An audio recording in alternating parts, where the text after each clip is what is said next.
Welcome to our YouTube channel dream to success. আজ আমি তোমাদের ইতিহাস ক্লাস নেব। ইতিহাস ক্লাসের মধ্যে যে পার্টটি আজকে আমি তোমাদের পড়াবো সেটি হলো প্রস্তর যুগ।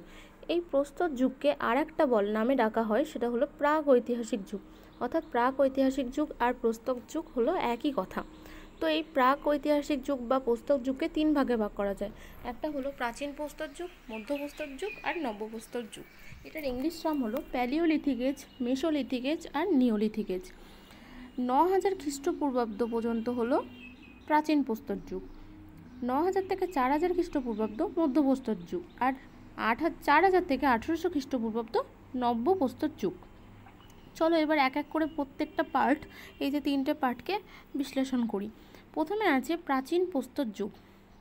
তো এই প্রাচীন প্রস্তর যুগকে প্যালিওলিথিক এজ কেন বলা হয়?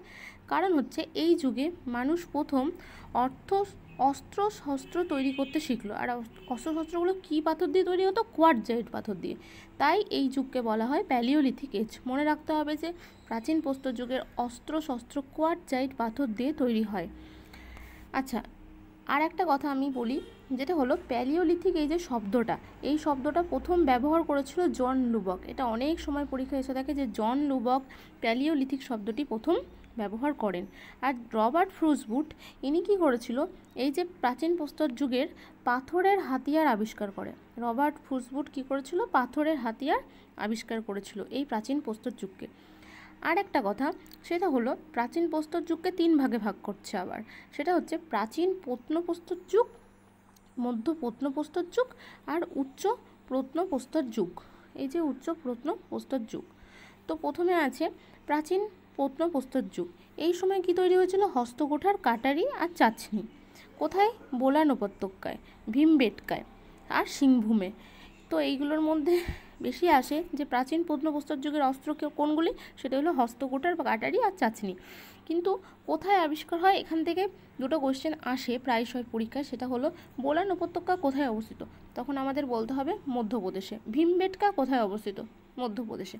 আর সিংভূম হচ্ছে ঝাড়খণ্ডে। এই গেল আমাদের প্রাচীন প্রত্নপ্রস্তর যুগ। তারপর আসছি মধ্য প্রত্নপ্রস্তর যুগ। এটা হচ্ছে, এখানে তৈরি হয়েছিল শল্ক পাথরের তৈরি অস্ত্র, যেমন চাছনি, তীক্ষ্ণাগ্র। আর কি হয়েছিল দেখো, ছেদনি, খোদনাস্ত্র। এগুলো তো হয়েছিল সোন, নর্মদা আর তুঙ্গভদ্রা উপত্যকার মূলত এই অস্ত্রগুলো দেখা যায়। আর উচ্চ প্রত্নপ্রস্তর যুগের অস্ত্র কী ছিল? ছুরি, চাছনি, খোদানাস্ত্র। একই, মধ্যের মতোই, উচ্চরেও সেম। এগুলো সোহান উপত্যকায় অবস্থিত আর বোলান উপত্যকা মধ্যপ্রদেশে। তাহলে এখান থেকে ইম্পর্টেন্ট হচ্ছে বোলান উপত্যকা কোথায় অবস্থিত? মধ্যপ্রদেশে অবস্থিত। বোলান উপত্যকা মধ্যপ্রদেশে, এটুকু মনে রাখবে। তারপর আমরা চলে আসছি, এই যে আমাদের প্রাচীন প্রস্তর যুগ চলে গেল। প্রাচীন প্রস্তর যুগে তাহলে আমরা কী পেলাম? যে মানুষ অস্ত্র শস্ত্র তৈরি করতে শিখল, আর এগুলো কোয়ার্টজাইট পাথর দিয়ে তৈরি হতো। মধ্য প্রস্তর যুগ মানে হচ্ছে মেসোলিথিক এজ, অর্থাৎ এই যুগকে ক্ষুদ্রাস্ত্র যুগ বলা হয়। অর্থাৎ যে অস্ত্রশস্ত্র মানুষ তৈরি করেছিল সেই অস্ত্রকে ছোট পাথরের তৈরি অস্ত্র বানালো। সেখান থেকে কী বানালো? ছোট পাথরের তৈরি, তীক্ষ্ণ ধারালো। অর্থাৎ অস্ত্রগুলি হবে তীক্ষ্ণ, ধারালো আর ছোট। আর এগুলি কোথায় পাওয়া যায়? বিন্ধ্য পর্বতের গুহার মধ্যে প্রথম এই ছোটো ছোটো অস্ত্রগুলো পাওয়া যায়, যেটা মধ্য প্রস্তর যুগ বলা হচ্ছে। কি কি অস্ত্র পাওয়া যায়? বর্ষাফলক, ক্ষুদ্রাস্ত্র আর কর্তনী। আচ্ছা, এবার হচ্ছে ইম্পর্টেন্ট, কোথায় এগুলো দেখা যায়? এগুলো দেখা যায় পাঁচমারি, ভীমবেটকা আর লংঘাজ। ভীমবেটকা তাহলে কোথায় অবস্থিত? মধ্যপ্রদেশে। মনে রাখবে, পাঁচমারি আর ভীমবেটকা মধ্যপ্রদেশে অবস্থিত। আর একটা কথা বলে দিই, রাজস্থানের বাগড় বলে একটা জায়গা আছে, সেখানে গরু ভেড়ার মতো প্রাণীকে গৃহপালিত করার প্রচেষ্টা দেখা যায়। তাহলে কোথায় গরু আর ভেড়াকে গৃহপালিত প্রাণীর মতো দেখা যায়? সেটা হচ্ছে রাজস্থানের বাগড়। নেক্সট আসছি আমরা নব্য প্রস্তর যুগ বা নিওলিথিক এজ। এই যুগে মানুষ কি করলো? এই যুগে মানুষ উৎপাদক হয়ে গড়ে উঠলো। মানে উৎপাদক মানে আমরা কি বলি? গাছ উৎপাদক। গাছ যেমন যারা নিজের খাবার নিজেই তৈরি করে তাদের আমরা উৎপাদক বলি। তো এই নব্যপ্রস্তর যুগে মানুষ নিজে উৎপাদক হয়ে উঠলো, কারোর উপর নির্ভরশীল থাকলো না। কী করতে শিখলো? মানে মানুষ পালিশ করা, অত্যন্ত ধারালো পাথরের অস্ত্র বানালো, কৃষিকাজ করলো, চাকা আবিষ্কার করলো, আগুনের ব্যবহার শিখলো, ব্যাপকভাবে পশুপালন করলো। তার মানে মেন যেগুলো পরীক্ষায় আসে সেটা হচ্ছে চাকা আবিষ্কার কোন যুগে হয়, কৃষিকাজের সূত্রপাত কোন যুগে, আগুনের ব্যবহার কোন যুগে শিখলো, সেটা হচ্ছে নব্য প্রস্তর যুগ বা নিওলিথিক এজে। আর একটা কথা এখানে হচ্ছে, এই নব্যপ্রস্তর যুগে মানুষ মাটির বাসন তৈরির কাজ শিখলো, এবার সেগুলোকে রঙও করতো।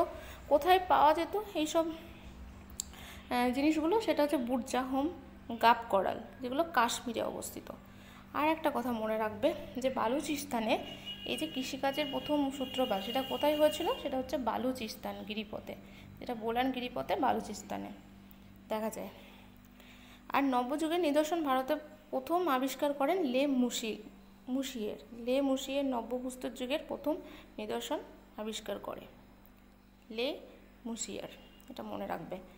তাহলে আমরা শর্টে আমি আরেকবার বলে দিচ্ছি তোমাদের সুবিধার্থে, যে প্রাচীন প্রস্তর যুগে হচ্ছে মানুষ প্রথম শস্ত্র কোয়ার্জাইট পাথর দিয়ে তৈরি করা শিখলো, যেমন হস্তকোটার, কাটারি। মধ্যপ্রস্তর যুগে মানুষ ক্ষুদ্রাস্ত অস্ত্র তৈরি করতে শিখলো, যেগুলো ছোট হবে কিন্তু ধারালো বা ছুচালো হবে। আর নব্যপ্রস্তর যুগে মানুষ নিজে উৎপাদক হয়ে উঠলো, অর্থাৎ আগুনের ব্যবহার শিখলো, কৃষিকাজ করতে শিখলো, চাকা আবিষ্কারে শিখলো, ব্যাপকভাবে পশুপালন করতে শিখলো, মাটির বাসনপত্র তৈরি করতে শিখলো। তো আজকে এই ছিল আমাদের ক্লাস। অবশ্যই ক্লাসটি মনোযোগ দিয়ে শুনেছো তোমরা, আশা করি। আবার ভিডিওটা নেক্সট টাইম ভালো করে শুনে খাতায় নোট করে নেবে। তো আজকের ক্লাসটা যদি ভালো লেগে থাকে তাহলে অবশ্যই লাইক, শেয়ার, কমেন্ট করতে ভুলো না, আর বেশি বেশি করে সাবস্ক্রাইব করে দিও। Thank you. নেক্সট ক্লাসে আবার তোমাদের সাথে দেখা হবে।